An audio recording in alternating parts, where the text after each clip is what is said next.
And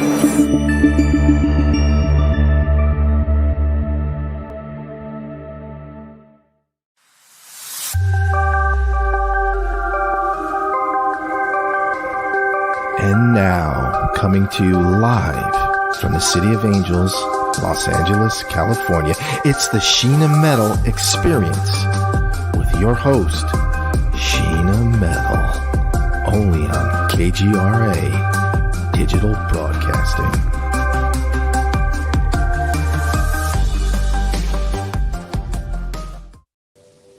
Hi, and welcome to the Sheena Metal Experience on KGRA Digital Broadcast Network. We're here every Friday at 3 o'clock Pacific time. I'm Sheena Metal. I'm a psychic medium. I'm an interfaith minister. I'm a 27-year talk radio host coming to you live each week from Los Angeles, California. This show is about humanity, spirituality, creativity, and passion. It's about being your best you and inspiring others to do the same in this big, beautiful world. It may be my show, friends, but it's definitely your experience. My guests this week are wonderful friends of mine. They are extremely talented in their own right, both of them, writers, producers, directors, musicians, and humanitarians, and wonderful spiritual beings. They are the Booth brothers, Christopher St. Booth and Philip Adrian Booth, and it's an honor to have them here. Hello, my friends. How are you? Can you hear me?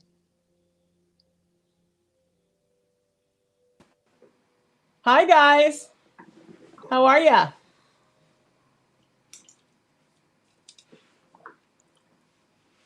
I can hear myself, but I can't hear you.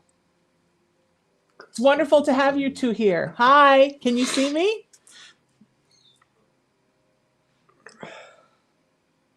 I don't think that they know that I'm talking to them and about them. They have a wonderful film. It's called The Attached. And I recently watched it with my whole family, and it scared my girlfriend's son to death. It's a beautiful film about objects and attachments. And that's really what I want to ask you guys about today is, what are spirit attachments? What do people know about attachments? And how do they have it right? How do they have it wrong? Can you hear me? I seem to have guests that can't hear me. So I first found out about the Booth brothers when I saw their film, The Death Tunnel. And I was so inspired by their work on that film. The story of the Booth brothers and The Death Tunnel is that they went in to make a narrative film, a horror film, at Waverly Hills Sanatorium in Louisville. And while they were there, they had so many experiences in the location that they wound up doing a behind the scenes, and that became its own film. And that film sort of surpassed in popularity, in praise. It's what black. You guys need to go to like all movies. You guys need to turn your cam on.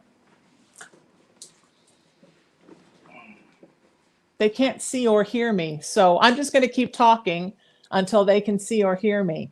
The documentary became so acclaimed that they actually wound up starting to do documentaries. They went from becoming narrative filmmakers to becoming documentary filmmakers and making films about different places, different haunted locations. So they've done Children of the Grave. Then they did the real story of The Exorcist. They did a film about haunted objects, about a haunted camera. They have made so many amazing, wonderful films, and they are such fantastic guys. And now their new film, The Attached, talks about attached objects that they actually acquired. And in the film, they do the story of all of these different objects, including the true story that The Exorcism of Emily Rose was based on. I don't think we realize sometimes how we can have in our midst haunted objects. We can have in our midst haunted things that we are using every day. It can be your grandmother's mixing bowl. It could be an old radio. It could be an old armoire. It could be anything. Hi, can you see me now? Hey. There we go. There's my guys. So Hi.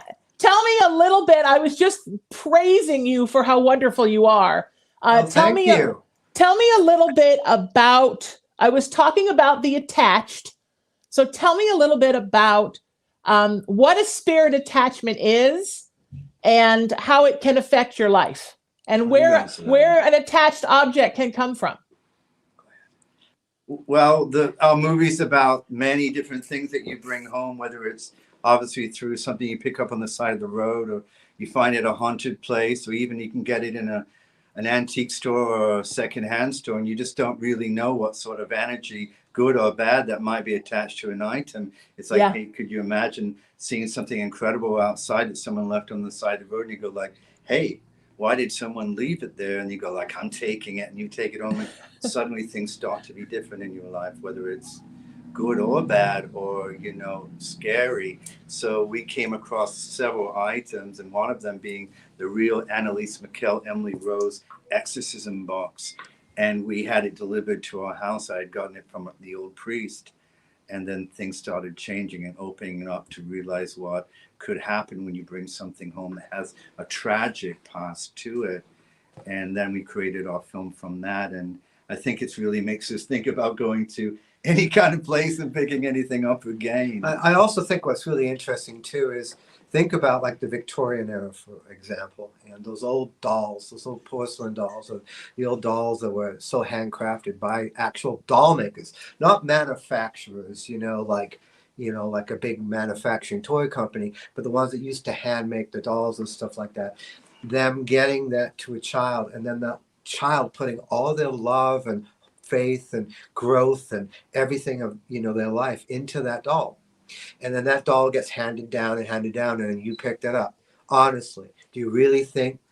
And we talk about love, not just the fear, that's good horror movie stuff, but what about that love that that child felt for that teddy bear or that doll, and then you have that.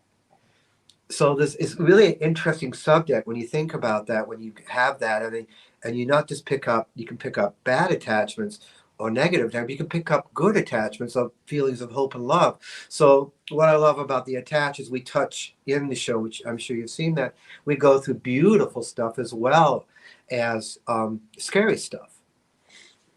Yeah, and that's so important. I wear my mother's wedding ring, and I've worn it since before she died, since she went into the hospital the last time. I brought it to Louisville the past time I was there. It has her residual energy on it, and it makes me feel like I have her close to me all the time because this ring is always on my finger. It's like I carry her everywhere. And some people may say, "Oh, well, that's just you and how you view it or your belief in it." But boom, that's it. It is your belief in the first place in anything you do in the paranormal, because if you don't believe in it, it won't happen anyway.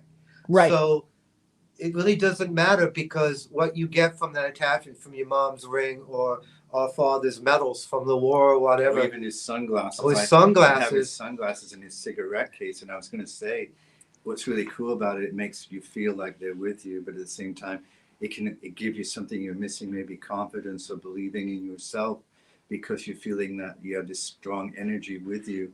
So it's good and bad attachment. I think what's interesting about the attached is because when we first did the attached, we put out, I want to say a casting call, but basically a press release to get stories on attachments. And we've got thousands. And we had to go through them and find the most interesting, potent, epic cases of attachment, because there's many cases of attachment, from small ones to large ones. So it was hard to narrow down such incredible stories like the ones that we put in the attached. So that was one of the hardest things to do, was to find the ones that really either moved you or scared you. Sure. Now, do you still have all of those items in your possession? I mean, do you still have them? And how do you keep them at bay so that they're not disrupting your daily life? Because some of that stuff was intense. Well, not all of them. Some of them.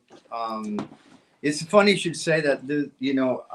I won't repeat what we've talked about before, but I went through a metamorphosis, as you knew, and Please I sent tell you us. the film so you could see where I was when we started the film and where I was at the end. And my life changed, you know, and my relationship changed and everything. But I ended up getting rid of some of the things I felt that I didn't know if, you know, this object is to blame for what happened, or I'm, you know, using that as I'm thinking about it. I just felt easier to let go of some of the really heavy and dark stuff. Recently, I got rid of, it was a haunted suitcase that came from an asylum. And inside of it was all these belongings to one of the patients that passed. And he had made a voodoo doll of himself, and he almost in a self-portrait, and he had a book.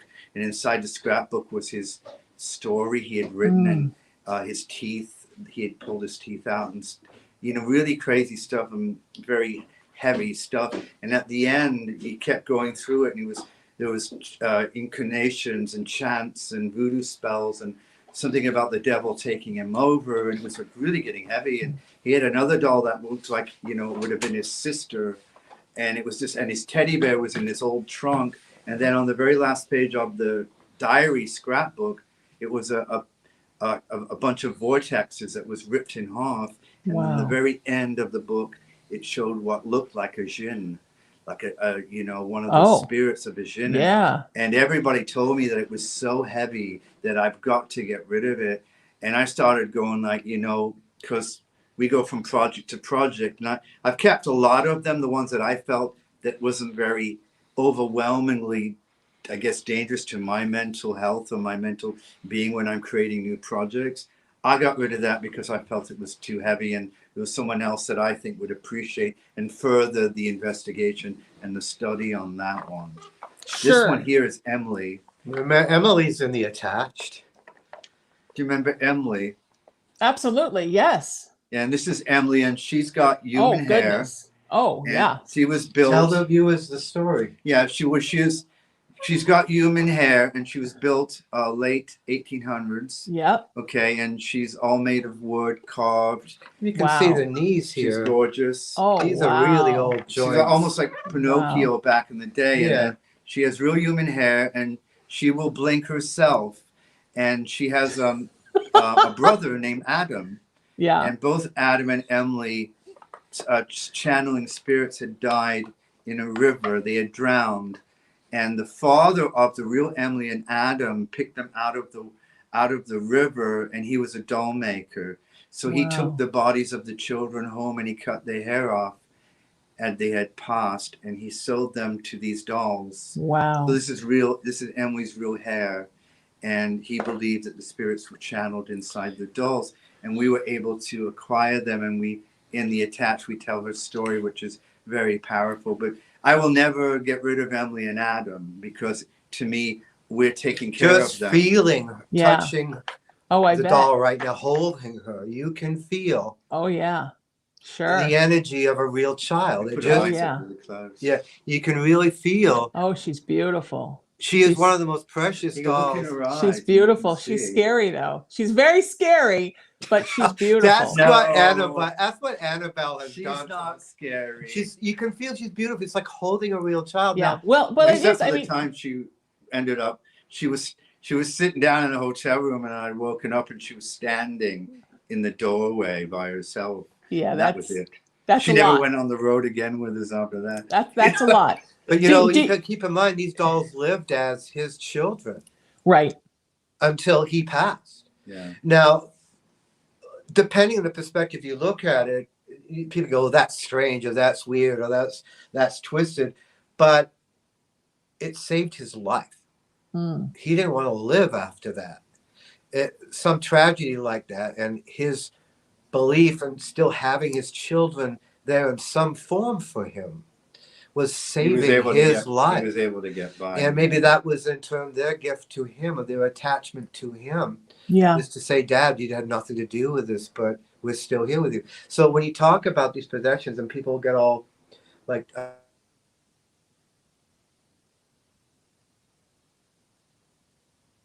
I wonder There if we go. she. I wonder if she. Have you ever wondered if We they might are need to call Victorian back in. mourning I think we dolls? need Have you to. heard of Victorian mourning we dolls? lost her. Can Shall you we hear sign me? back in? Yeah. Yes, We sign lost back you, in for Sheena. me. We'll have to sign Absolutely. back. I had a friend who acquired a doll, And it turned out that she was a Victorian mourning doll. So a little bit about what Philip and Chris were talking about in the Victorian era, where they were fascinated with death, right? They would take family portraits with the dead person. They would take pictures of people in their caskets and hang them on their family's walls. Sometimes when a child died, right? I'm talking about Victorian mourning dolls. Have you heard of them? Yes, yes. So I was wondering if that's what she was, that when Yes. when a child died, Mhm. they would have a doll designed to look like her. And sometimes they would use the child's hair, the child's skin would be in it, the child's blood, the teeth. Yes. And they believed it then became an open vessel for the deceased child to come in and live again, right?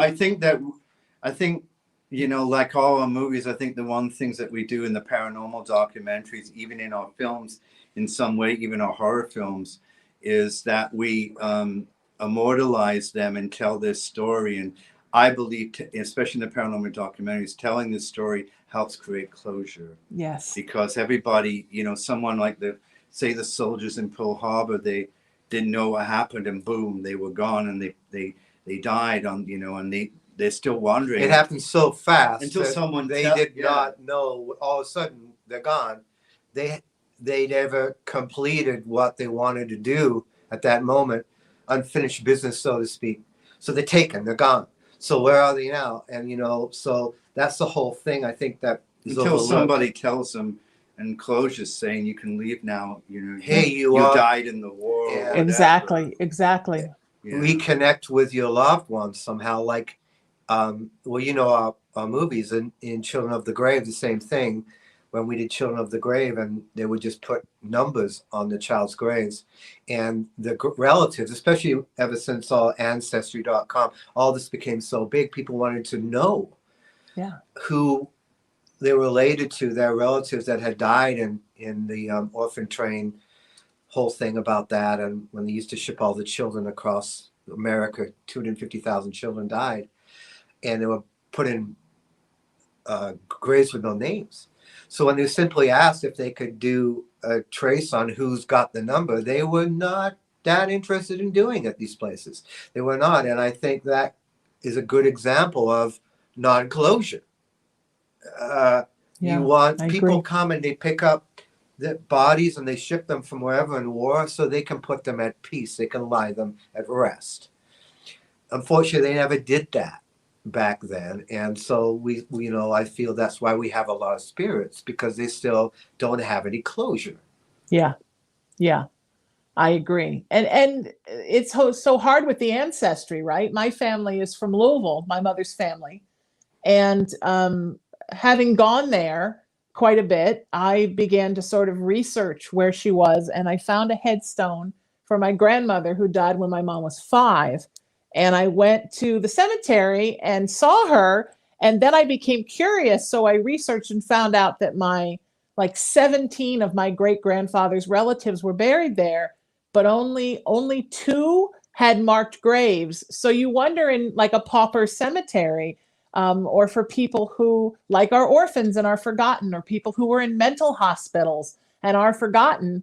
What are they, just like there's 10 people in a grave? I mean, we're really beginning to realize, I think, especially through things like Ancestry and 23andMe, a lot about the forgotten people of history. And that's really what Children of the Grave is about, right? It's about those that were forgotten, the children that were forgotten, and how easily it is. One of those most touching scenes in that film is when the one of the orphans that grew up, and they had the orphan trains, they reunited in the orphan train, and she talked about how they took her rag doll away when she was a child and burned it in front of her. And at the end, we give her a rag doll back on the train. Yeah. And there's nothing to describe that kind of closure, that kind of gift you can give somebody. But then also the real evidence, I think some of the incredible evidence ever caught was in Children of the Grave, with the shadow nest of children that stood up on the hill. Yeah, that's you know, great. and then somebody sent us a picture of these shadow children standing up on a mound in Missouri, in between these burned out trees, and these little kind of these deformed little black little shadow bodies were just hovering there. And we went, this has got to be fake. It's too incredible. But there's no reflection in the water. No, there was no reflection from the water. And Mm. so we went down into what the locals call Zombie Road to search for these shadow children. And we went there for 2 days. And we found a couple of shadow entities running through the woods. And at the very end of the second day, we turned the thermal imager and it caught exactly what that picture was. And so in there we show you. And what's really cool, why I love telling this story, is because paranormal investigators will specifically understand this, but for anyone who's listening, when you're shooting something in paranormal, you're using either night vision, thermal imagery, infrared. Right. They all capture different things. So if you're using a thermal imager, which we were, and you put it up, and all of a sudden one pops up the other, and there are all these black shapes that look like little children, black heads, shoulders, and whatever. You pull it down, there's nothing there. You search the field with your flashlights, you look at trees, anything that may be looking like body shapes or whatever, nothing. You put it right up there, it's there. And they go, oh my God, we have shadow children. But technically, that thermal imagery isn't capturing shadows. It's capturing heat. Hot or cold. They use it in fire department to see heat underneath rubble, or fire behind a door. So if you're getting images, or insulation, cold spots. So if you're getting all these bodies of the thermal imager that is shaped like, and they're black, which black extremes extreme cold, and white is hot, and they're all black, right? That means they're heat-shaped masses that form shadow or figures. There's no shadow technically. Yeah. And it makes you wonder if when you see shadow figures, if that's what you're actually seeing, if you're actually seeing heat. Because so many of us, right, at one time in our life have seen shadow figures. There's a place where I live, out by the pool in the complex where I live, in the city. And every time I am around that pool, I see the shadow figures, and they're about 14 feet tall, and they're about this wide, maybe this wide, to be honest.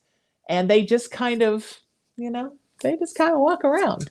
They're not trying to do anything. They just try to walk around. Although there was a time, maybe 10 years ago, when I was packing up the back of my car to take a bunch of Christmas presents down to my mom's for Christmas, where I am most of the time now at the beach.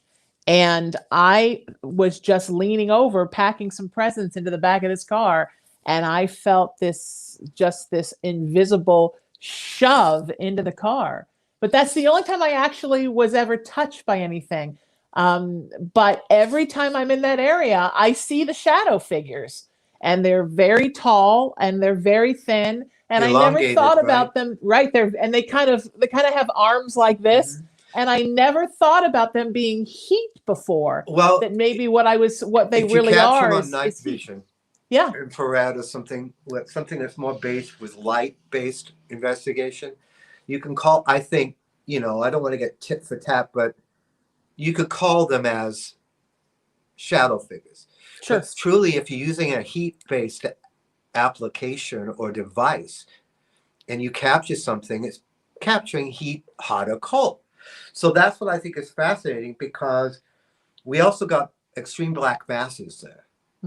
So I think it's interesting. Could these black masses be forming these things? An interesting thing is, while we're on the subject quickly, when you shot the film Soul Catcher, I'm not so sure if you saw that, Sheena. I did, yes. Yeah, that's beautiful, and it's a tribute to the first Americans, right. Which actually is, God bless what happened, but it was the first genocide.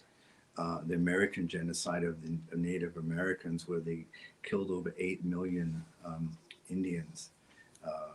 The slogan used to be, wasn't it? The only Indian is a good dad. Kill the Indian, save the man. And it was sad. And so we went there to have the Arapaho and Apache tell their stories of spirits, ghost hunting.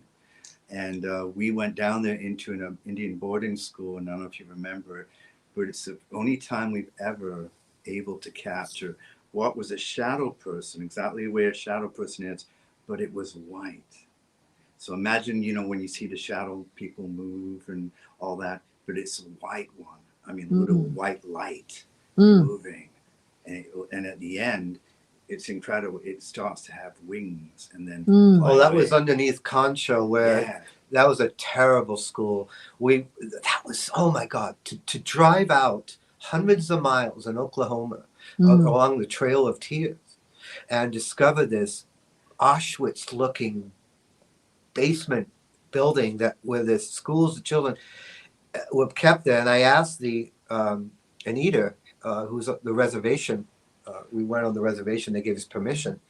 Why are there no fences or ways to get, because they didn't care, because we're 200 miles in the middle of nowhere. If they left, they would either starve or they'd be able to track them down by horse. So they never bothered that. So they never had that. But that was an amazing thing. That underground school that was 100 and something, 50,000 square foot underground that we went through. Amazing stuff. People don't get to see this stuff. They're on the reservations. You really aren't allowed on it. They let us to do it. We had to do a powwow, and the elders had to approve us to do it, which we were very grateful and very honored that they did. They wouldn't let some of the biggest, I won't mention names, but the biggest ghost hunting shows that are popular, they wouldn't let them do it because they felt they were going to exploit it. Yeah. And they wanted the true story told. And which we did. And it was a very powerful story. But it's a beautiful film. The walkie-talkies were in the school, and then we get a walkie-talkie from Anita and Melvin, I think it was, Mark Tobel. And he goes, "You'll have to come out now." I said, "Really?" He goes, "Yeah, there's skinwalkers out here." And I went, "Oh, wow." And we went out there. Remember, we shot this incredible. And that thing was huge. Shadow right. She walks up to give him a gift of tobacco, which was traditional for them to do a trade in honor. And they gave a gift of tobacco, and the size, it was 3 times the size of her. Wow. And to capture that you just don't forget things like that.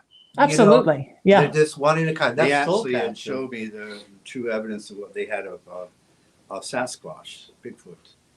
And because they didn't really want anybody knowing the locations because it would attract all the it did become like the manhunters to come down there and check it out. And they wanted it very private, but incredible people, just incredible experience. One of I posted it today actually on Facebook. One of the most favorite films I've ever done.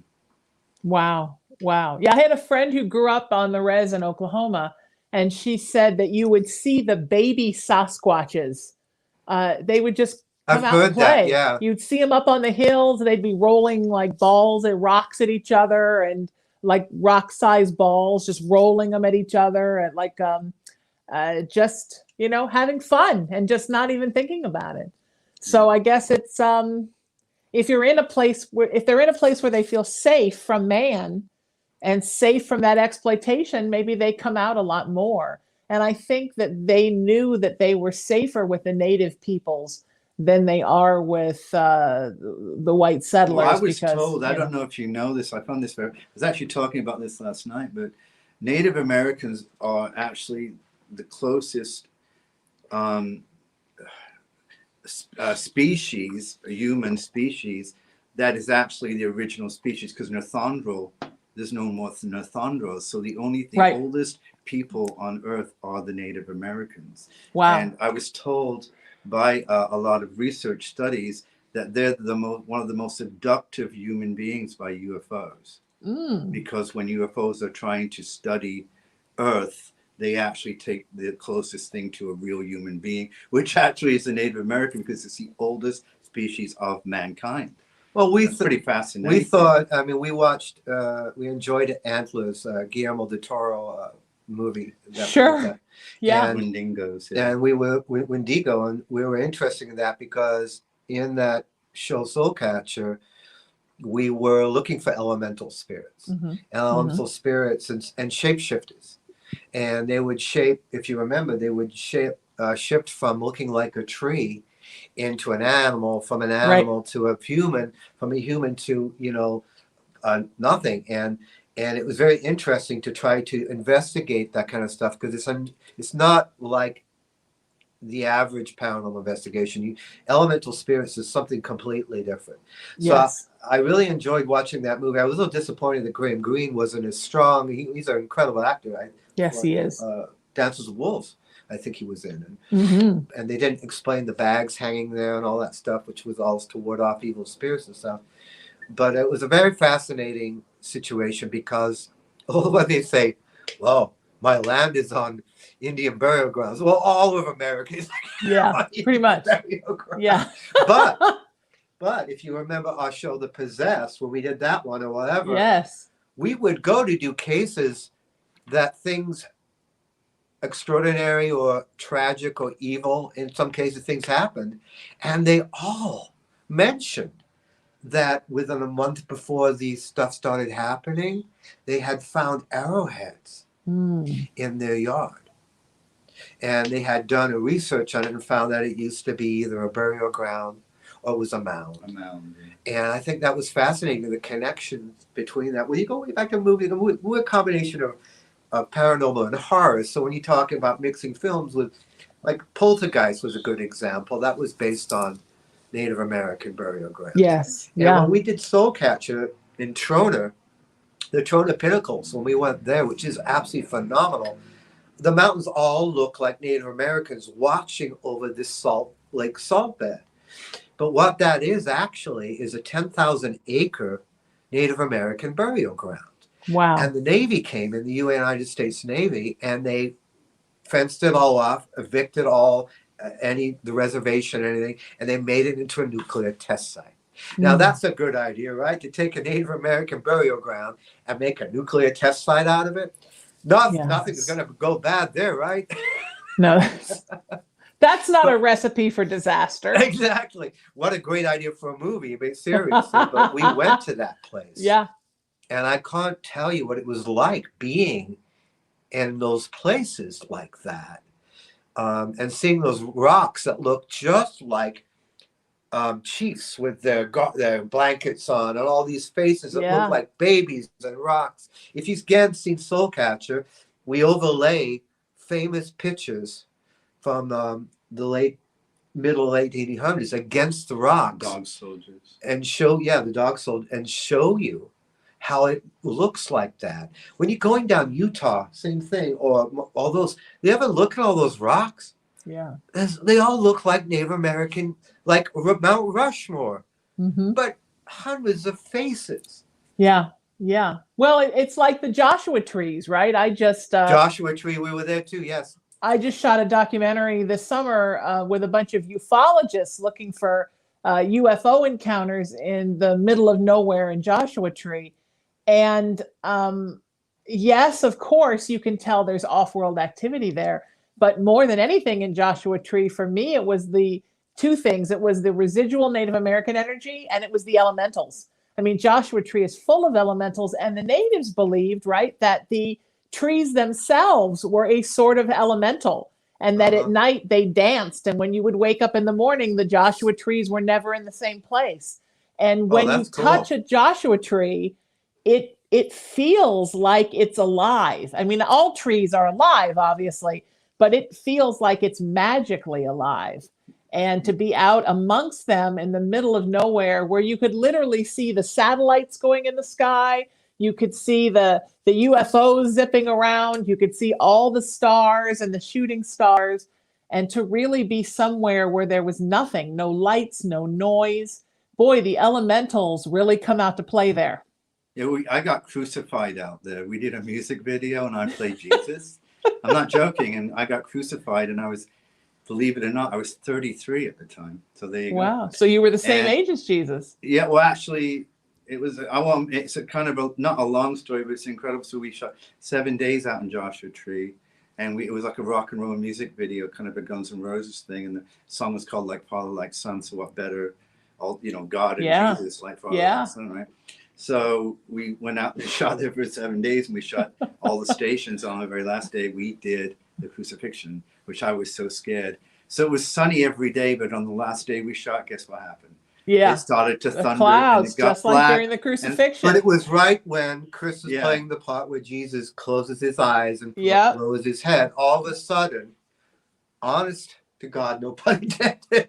The sky went black, and now at that point we because we're not really based on any kind of religion, we're more into Buddhism and Sure. not spiritual. But however, the heavy devoted people all said, well, that's what happens when you have a crucifixion. Yeah. Like, so you saw lightning and thundering, and then suddenly I was on the cross and I was really scared, like I was doing something wrong, and I was going, I'm not blasphemy here, I'm just I love Jesus, it's all cool. And suddenly this, I'm not joking, we have it on video, the sky opens up like a big round circle above where the cross was, now it's really on an 8-foot cross, by the way. yeah, I was really doing it. Wow. And this is an incredible story.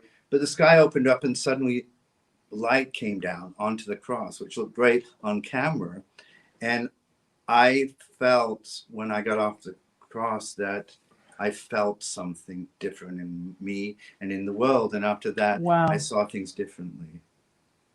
So Wow. if anything, there was some kind of spirituality. And as you know, in the desert, what I love about the desert more than anything is the spirituality that's out there. Me too. It's absolutely Me too. powerful. That's why the UFOs are out there. That's why there's something going on in the desert. There's a powerful energy out there. Also, a lighter note to that thing was Chris was not only playing Jesus, he was also producing it. So I look up there to do this shot, and he's hanging on the cross with a walkie-talkie, and he's going, "Can we get some extras in the background, please?"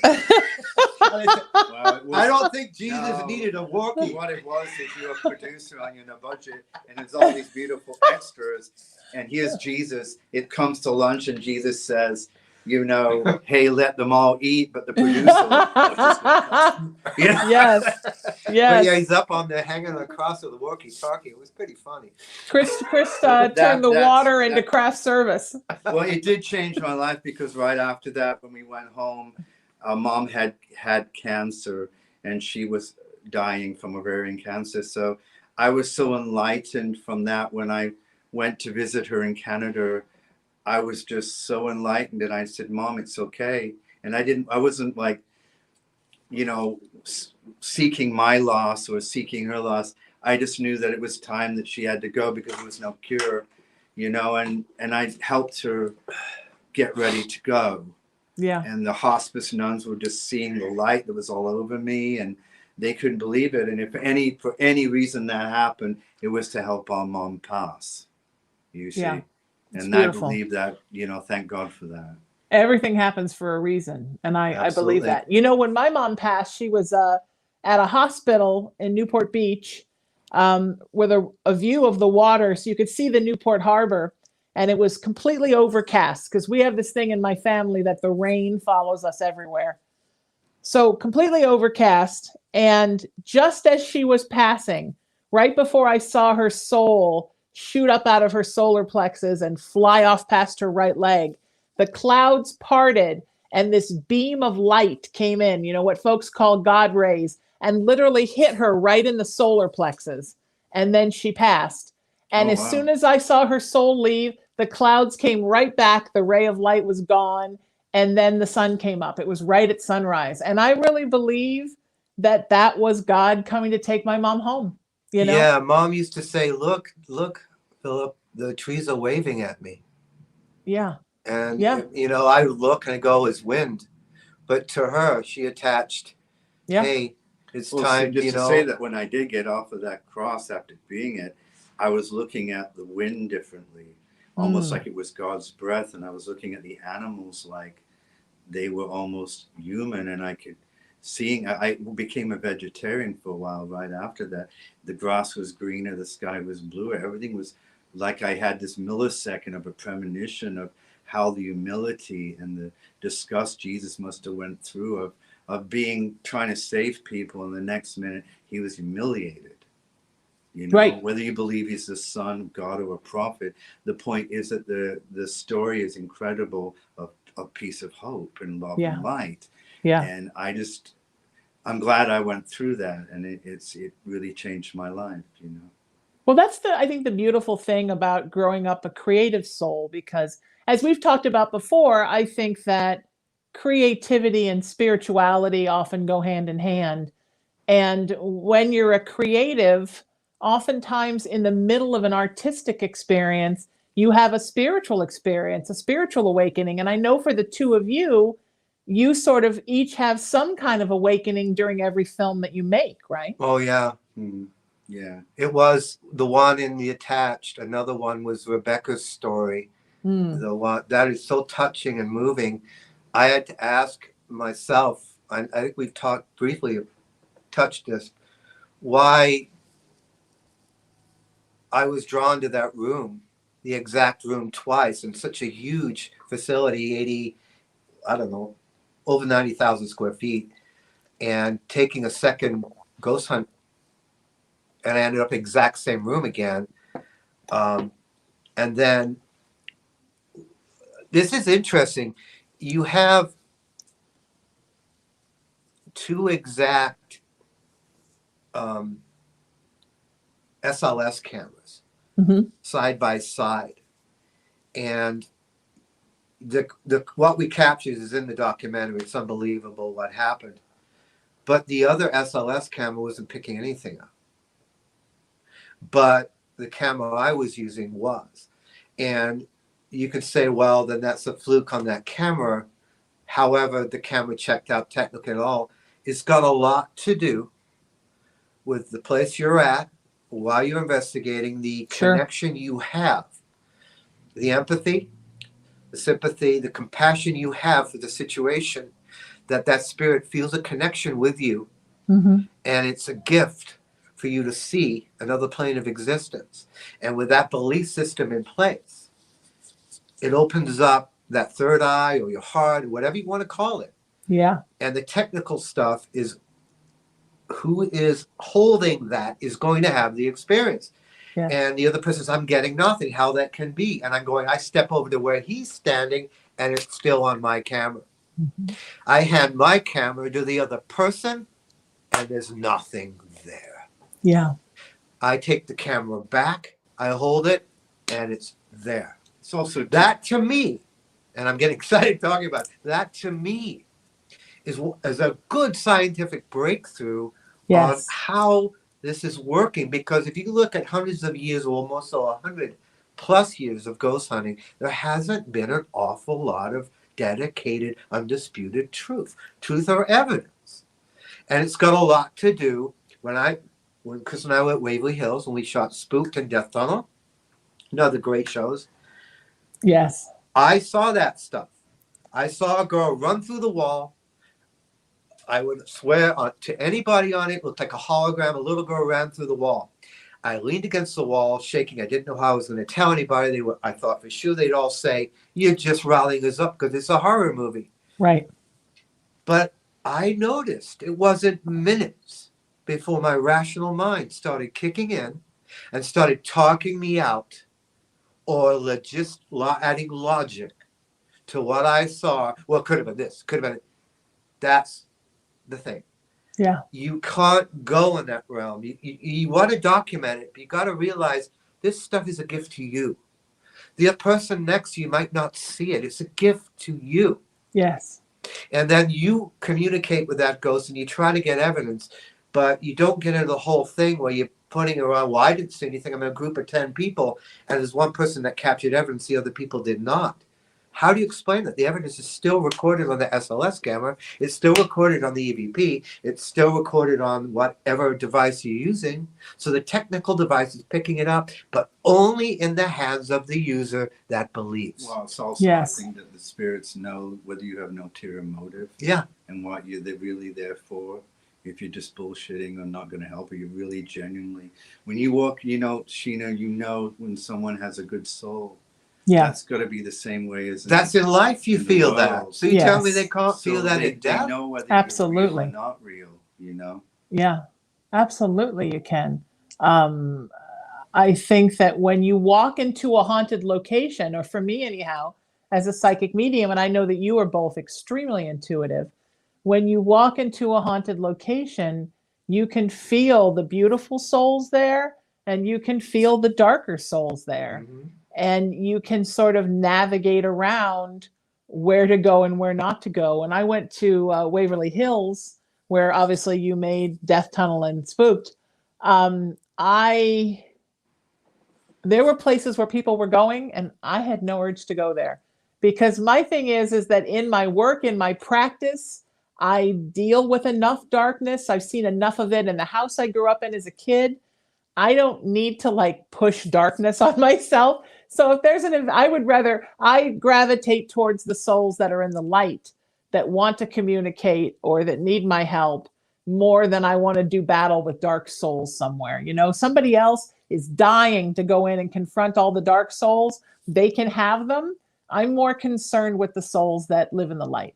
Does that make sense? Definitely. Well, I think the people that do go after the dark stuff or whatever have an interest in that. So in a sense, you get what you focus on. You get back what you attract. So you know, if you think of yourself as a magnet. So it's a good point about the attachments. People say, well, how do I avoid getting an attachment? You know, how do I go this? I don't want to take something home. Well, simply with that whole situation, whether you watch, I feel like we're plugging our shows, but I guess the Exorcist file. It's okay. One of the oldest, you know, dedicated.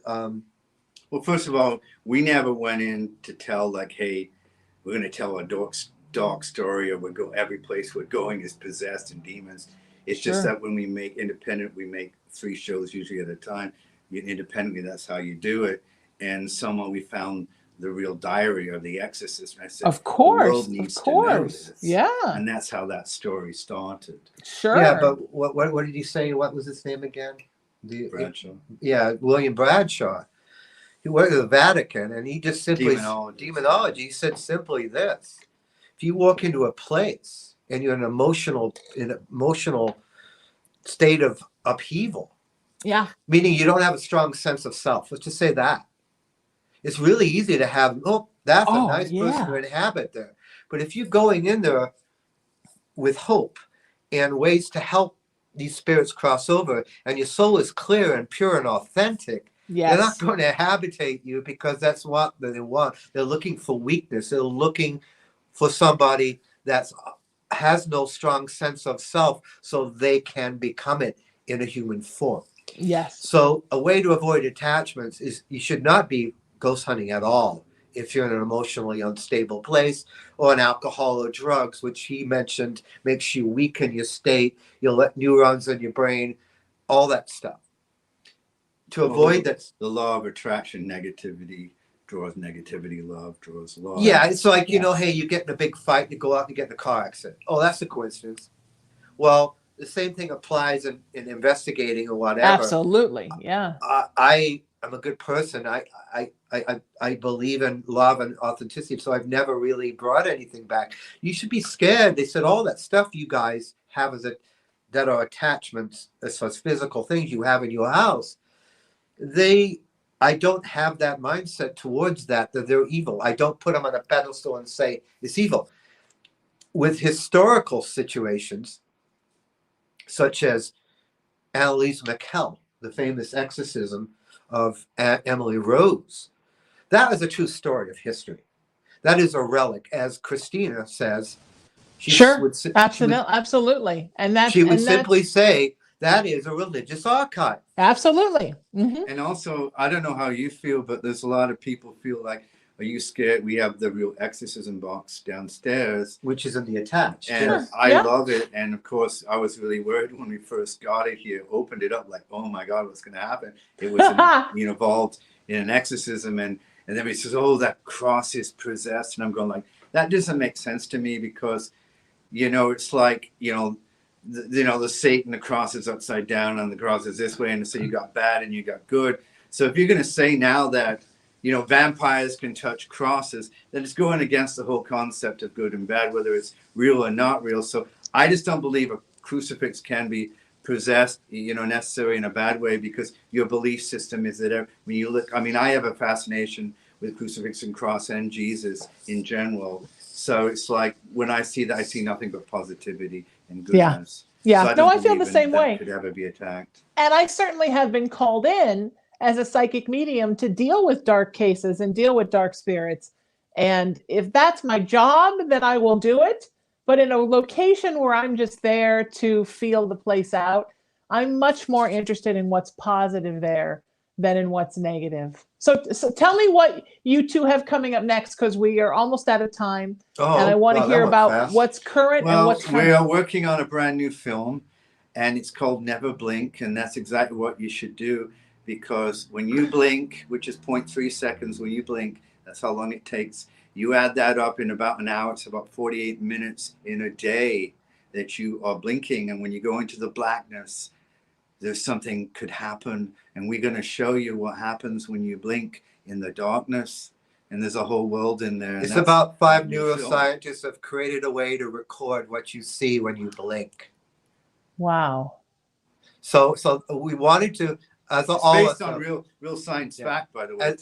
We all lost our light there. But anyway, when you said that, you blinked. What I'm trying to get at is, in horror, it's really important for us to have a fresh approach. Yes. We don't want to do the same thing. And this was such a cool concept of what you see or what you can't see when you blink. And we find a way to record it, and we go into that. So that's really, really great. It's one of the most ambitious projects we've done to date. Wow. I can't wait. Still in post-production. It should be done in about a month or so.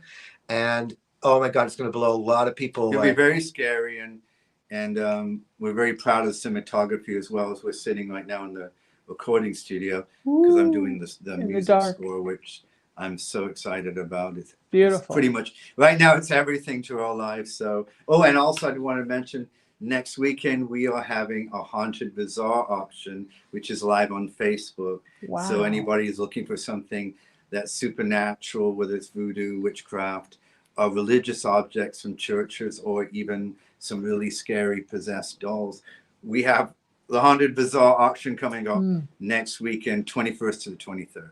Fantastic. And Where can everybody... You can just go to Facebook Live. You go to my Facebook page, Christopher St. Booth, or go to thehauntedbazaar.com. You'll see where we're at, and that's going to be next weekend. So that's cool. So amazing. Where can people find you online? You can spooktv.com. The attached is for sale. Autographed DVD, which comes with free poster, which I think I sent you. Yes, you did, poster. I loved it. I gave you an incredible gift, didn't we? I did. And I got a rosary. I was so excited. I collect rosaries. I'm the only non-Catholic girl that collects rosaries, I think. So I was so honored to have that. Yeah, so you can spooktv.com, SPOOKED TV.com is where the autographed DVD is. And I think you can get a free rosary still right there if you buy the attached. My new book, My Haunted Attachment, which I think I sent you too, darling. Yes, you did. And that's basically stuff that we didn't put in to the attached, and that tells you even the realest stories. And then you can stream our stuff on Amazon Prime, on Sci-Fi Channel still, and also on spooktv.od.com. spooktv-od.com is where we stream our films. Thank you, my friends. Such an honor to have you here. Let's do it again. I love you both. It's beautiful. Thank you very much. I'm Sheena Metal, and you can find me at SheenaMetalSpiritual.com. You can find me on social media everywhere at Sheena Metal. That's Facebook, TikTok, Instagram, YouTube, and Twitter. Of course, KGRADB everywhere. That's KGR Digital Broadcasting Network. You can find me here. You can find archives of the show. I'm here every Friday at 3 o'clock Pacific time. It's the Sheena Metal Experience right here on KGRB Digital Broadcasting Network. Seek peace, my friends.